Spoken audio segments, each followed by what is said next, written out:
Tagalog translation ng kantang Houlay. Ito yung kanta na naririnig nyo sa mga trending videos ngayon tungkol dun sa pagpapakamatay ni Fat Cat. Ito yung kanta. Houlay, kalaunan.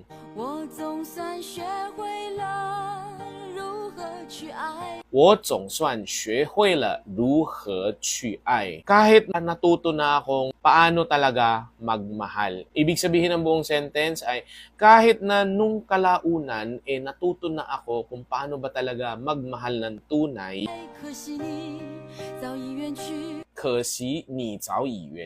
Kaya lang sayang dahil wala ka na.